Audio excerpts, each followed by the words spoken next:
The 12 days of Christmas continue at Jeweliyana's kitchen, and today on the menu we are making Christmas coffee dippers. Imagine the gingerbread man marrying a Christmas cake crossed with stolen chewy biscotti. These are amazing dipped in coffee, and they're really great for cookie exchanges and dessert bar tables. So if you like the sounds of this, please hit that like button, subscribe, come along with me, and I will show you how to make these chewy coffee dipper spice bars. This recipe calls for some fresh grated ginger, so I'm just going to grate a tablespoon of that before we get started.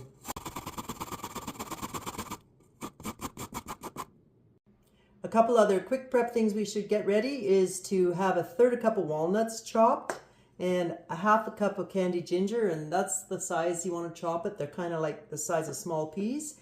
And then you also want a half a cup of candied citrus peel, candied orange peel. And if you need a recipe for it, I've got one of my 12 Days of Christmas playlist, and it's really delicious and it takes a bit of time to make, but it's worth it. If not, you can also use store-bought citrus peel. And then we also want to have either a quarter cup of espresso, really strong coffee, or just a quarter cup of water with 2 teaspoons of the instant coffee. And you just mix that up and have that at the side ready to go. Let's put the rest of this together now. Step 1. We want to have 1 cup of softened butter in a large bowl, and we're going to add 1 3/4 cups of sugar and blend that up.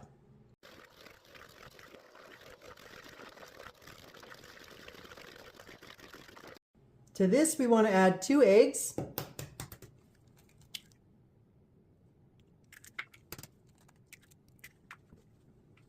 and a half cup of molasses.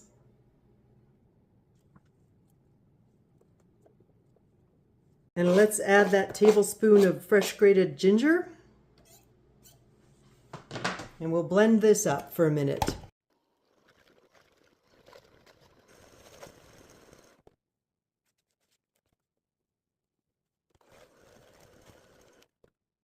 To this, we want to add 2 teaspoons of baking soda, half a teaspoon of salt, and we want to add our spices. So for spices with this one, we've already got the ginger in there. We're now going to add 2 teaspoons of cinnamon and 1 teaspoon of nutmeg, 1 teaspoon of ground clove, and then, just because we got to go a little pfeffernuse stolen style here, I want to add a half a teaspoon of white pepper. Don't worry, it doesn't make them hot and spicy, but it gives them a little interesting spice flavor. So let's blend this in as well. Now let's add our fruit and nuts and that coffee. So add that quarter cup of the very strong coffee. And our candied ginger, that was candied orange peel. That's a half a cup of candied orange peel, half a cup of the candied ginger, and a third a cup of chopped walnuts. If you have a nut allergy, you can obviously skip the walnuts, or I always sub out with pumpkin seeds or sunflower seeds. And then we also want to add a third a cup of chopped cranberries. You could leave them whole, but I kind of like them a little like they're chopped to a third or half the size they are, just so that they diffuse through the spice bar better. And then also a third a cup of currants. And we're going to mix that up, and then we just have to add some flour.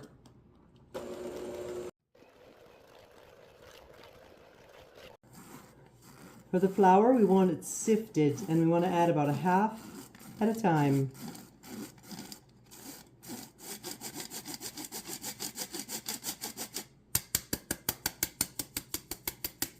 This recipe calls for 5 cups of flour, and speaking of ingredients and lists and stuff, I will have it all in the description below for you. So let's mix that in.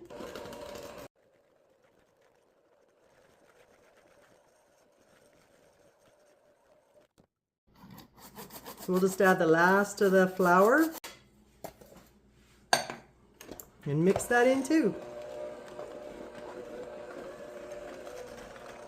I would go on a low speed on your mixer at this point, because as the dough gets really thick, if you crank it up to high, you might have flour clouds, and you could also burn out the motor. So if you just take it easy, go slow and low speed here.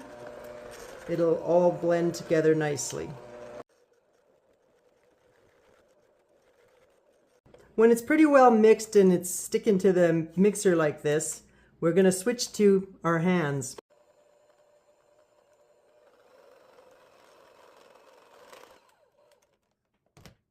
We want to just shape it into a ball, and then we're going to refrigerate it for 30 minutes. So you just kind of scrape the batter away from the sides of the bowl. And then make sure your hands are clean and washed, of course. Then you can just start mixing it, shaping it. And if it's a little sticky, you can just put a tad more flour on, but we don't have to mix it into a perfect ball like when you're making pie or bread dough. Just enough to clump it together into a ball for the refrigeration part. So we want to work this dough as little as possible. So I'm just going to put that in the fridge for 30 minutes and we'll be right back and I'll show you what next to do. While the dough is in the fridge, you can clean a countertop so you're ready to roll it out and line 2 cookie sheets with parchment paper. And then just before you take the dough out of the fridge, preheat your oven to 400 degrees. Okay, we have a clean surface, so we're going to lightly flour it and roll this out. So first we want to turn that whole ball of dough onto the counter. And then we just want to work this into a ball. And you kind of just, you can tell when it starts to stick a little bit, you might need to use a little more flour, but just go lightly with the flour. Makes them chewier. If we pack them in with too much flour, they're still good, but they don't get quite the same amount of chew in the middle. All right. So that's just about good enough. I want a nice, consistent ball.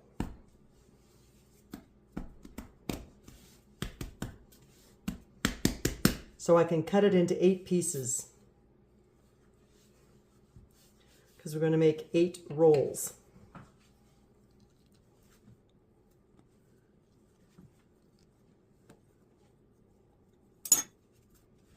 We're only going to do one at a time, obviously. So we'll put the rest back in the bowl. And again, just a lightly floured surface. And you can even start to shape it in your hands, because these are not like making cookies where you got to roll it out and make it perfect flat. We just want a roll pretty much the length of your cookie sheet.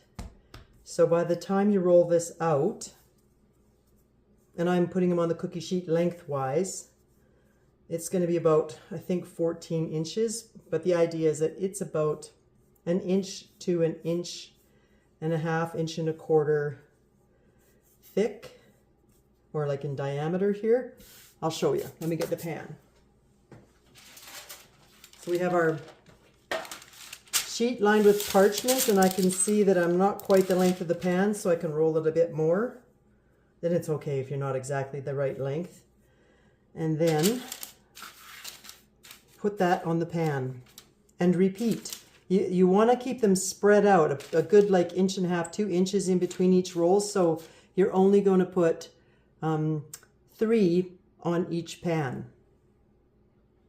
You can do most of the shaping in the beginning while it's in your hands, actually. And then you can see it doesn't even stick to the counter, even though it's not all covered in white and floury. So that's fine. You don't have to put flour on it if it's not sticking. Days of doing pottery come in handy, rolling all the coils. And if it breaks on you, you know, it's not a problem, because it's gonna, you can put it back together because it will cook together in the oven.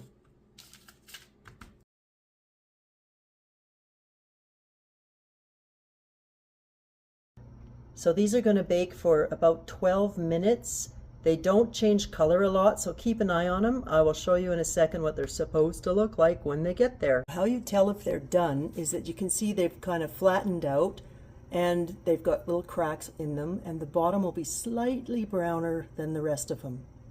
And if your kitchen is efficient like mine and you only have one sieve, while your bars are baking, wipe your sieve that we used for putting the flour, wipe it down with a paper towel. You don't want to wash it and get any water in it because we need it now for icing sugar, or in some countries you need it for powdered sugar.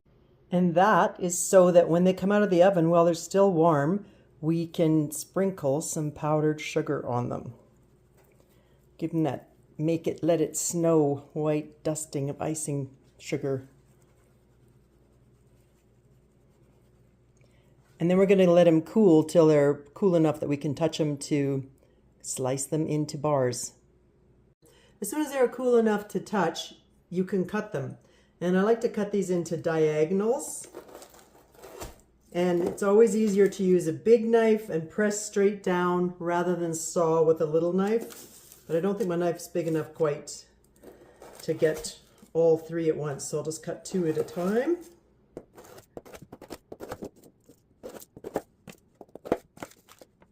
And then you have these lovely festive treats, which you can enjoy at your next coffee break, or maybe even wow them at the next cookie exchange. Either way, thanks for stopping at Jeweliyana's Kitchen. Have a great day. We'll see you on the next video.